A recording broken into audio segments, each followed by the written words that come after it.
Hey guys, we're looking at a 2013 Sportsman Touring. This is the 850 HO version.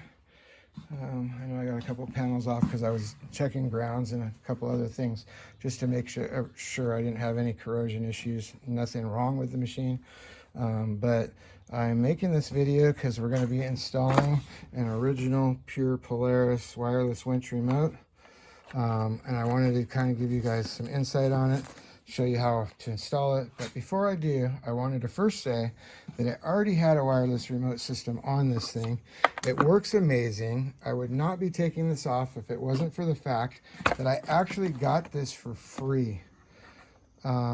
But before I get into that, I just want to kind of talk about these remote systems. You can find them on eBay, you can find them on Amazon. They're really a great setup. They're only like $20 and they work amazing. And it's real simple. And I'm going to show you how I did have it hooked up before, because you have the 3 wires here, okay? You have white, which is your black ground. You have red, which is key on. Actually, red, I think that the red is the key on power, and yellow is to the green wire in this situation. And then you have another wire, which was black, which went to ground. And all I did was, this is the wire to the hand remote.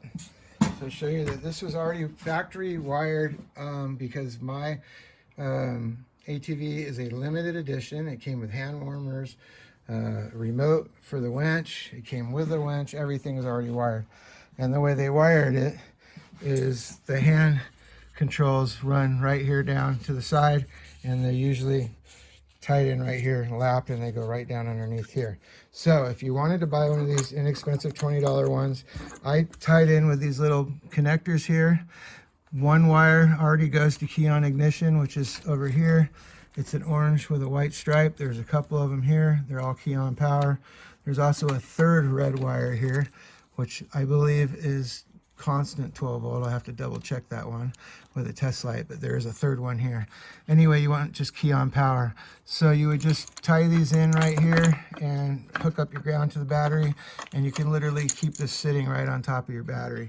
So when your battery's here, you can just set it right here in this department, and it gets plenty of signal. I ordered an extra remote when I bought mine, 2 different styles, because I wasn't sure which one I'd like better. I really enjoy this one. You just press either side and it powers it up. This one does have an on and off button. I was concerned possibly if that battery went out.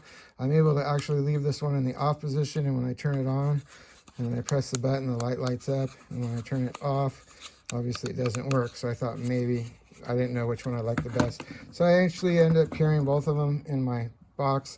And now some of you guys are going to ask me, so why are you removing this? If you already have one and somebody gave it to you for free, this Polaris one, why don't you just sell it? Well, the reason is I actually have another ATV. It's a Kawasaki Brute Force. It's my wife's ATV, and I'm actually going to put this remote system in hers, and I'll put the factory one in mine since it was free. Now, the story behind this was one of my neighbors has a 4-wheeler, a Polaris. He saw this online for the wireless winch by Polaris, and he bought it. And it turns out he bought the wrong wireless winch remote system for his ATV. He's a really good neighbor. We get along really well, and he knows that I have Polaris as well. So he came over to me and said, hey, if this remote system works on your ATV, you can have it. And he brought over a sheet with a list of all the ATVs, and mine was listed, and he actually gave it to me for free. I was in shock because it's $139 online. Anyway, to hook these up, it's really simple. If you follow this wire loom right down here, it actually has a plug literally right underneath here. You just unplug it, I believe, and when you unplug it, it's supposed to just plug in to, I'll show you how this works. So here's your box, and then it comes with this little plug setup here. So you literally plug this plug in at the end here, and then you unplug the plug there, and one will go one way and one goes the other way, and then there's no cutting wires. Then you have these 2 wires here, and one goes to power, key on ignition, and the other one goes to ground. So you can go ground straight to your battery, you can ground it to your chassis, whatever is easiest for you. So I know from following this harness that it actually plugs in down here. And I was going to show you, if you look here, this cable right here is actually positive cable to my winch, and this cable over here is actually the negative cable to my winch.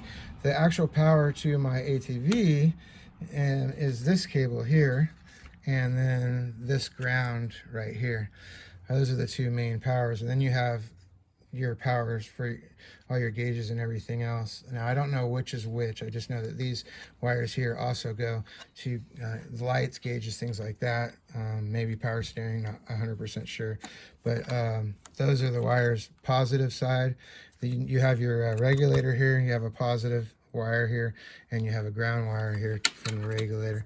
So those are all the wires for this, but these two main wires are to the regulator. And the regulator not the regulator, excuse me, the I guess it's like a relay to operate the winch, is actually mounted right here. Let's see if I can see it on the frame. Oh look, I lit it up a little bit now for you guys. So these are the wires here. There's a plug right there. You can see it a lot better from here. And here's the plug. So I just need to unplug that plug in the harness now, and then I can run that other part. Now, so here's this. Here's my plug. There it is. You heard it snap. Okay. Now, I'm just going to take this and just, like I mentioned earlier, this part here will get plugged up into the wire up there, and then this part here just has to plug into the module, which I keep hitting the power button to shut my camera off. So anyway, here's this here. It comes up pretty easy. And here's the other end of this. So now I can take this, plug it into my winch here, and then plug this into there. And all that's left is key on power and ground, and it's done. And then just deciding where I want to mount it. Now I could just mount it right up here on top if it would fit, or possibly even double side tape it right here, but I think that's the electrical box, so when I take it on and off it might vibrate too much. So we'll just take a look and see. I used to have it in here with my battery before, and then I could put it in there, but we'll see. I'm just going to keep moving forward. Let's get this plugged in and be back. All right, so this is what I ended up doing. If you look here, there's these holes that go through, so that right behind here is holes. It's a little bit of a pain in the ass. I get two zip ties in behind it to hold it down. Then I'm going to put some double-sided tape right here in the front to hold this front part down so it doesn't wiggle. It barely touches the screw right there, so I'm hoping to get it up high enough. If not, I have some of this foam padding I can put here to hold it up just a tiny bit with the double-sided tape on it as well, and that'll keep it off of it right there. So I may just do that, and I got a little bit of double-sided tape here, so you don't need a lot. Just don't want it to sit there and vibrate a lot. So we'll tighten up these zip ties, set it down there. I ended up running, this wiring already goes here, so I've got this plugged into the plug down there. I'm going to run this over here, run it right up to here. I can run the so I already had this tied in right here from the other one I told you guys about. You don't have to tie into here, but this is already ran to there, to key on power. Let's see where it is. It's right here on this orange and white I think I showed you earlier.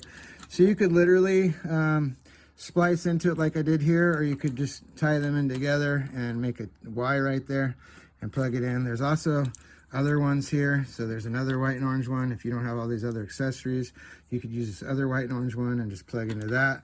You are going to need a ground. I'm considering just plugging it straight to the ground wire and calling it a day, and then just zip tying these in. So that's pretty nice. It's blocked from water. Anything that does get in here should just come and drop down. I mean, you got your fuses and all that stuff here protected, so I don't see it being a problem. I was able to close this with this on here without any issues. So I'm super excited to see that that's just super easy to do. And that's, I'm going to call it quits. If you look right there, my box is right there, and I have an inch or two, not an inch, but an 1/8 of an inch of clearance if I want to just use double-sided tape and put it right there. This thing pops up and slides out. I'm going to show you guys. I'm going to pull this out now and look at it. So, as far as the remote, I think I'm going to mount it inside and see if I can drill some holes in there and mount the holder just so it stays in there. We'll see. One last thing, the remote, I was able to actually fit it right here. I used rivets, short rivets, made it touch all the way at the bottom, and it actually sits in here perfect. Set it to the side, and this actually does shut. Does not hit anything on that. Does not touch the remote, but it also it goes and sits in this area, so it doesn't do nothing. That's a perfect spot because it's straight up and down. If I need it, I can just grab it, but it's also kind of protected. It's not going to rattle around all in there. If you want, you can take that off or not. It's up to you. But yeah, it's in a perfect spot. So that's situated and it's done. So I just got to put the covers back on, get my battery back in, and this thing is ready to go again. But anyway, all right, thanks.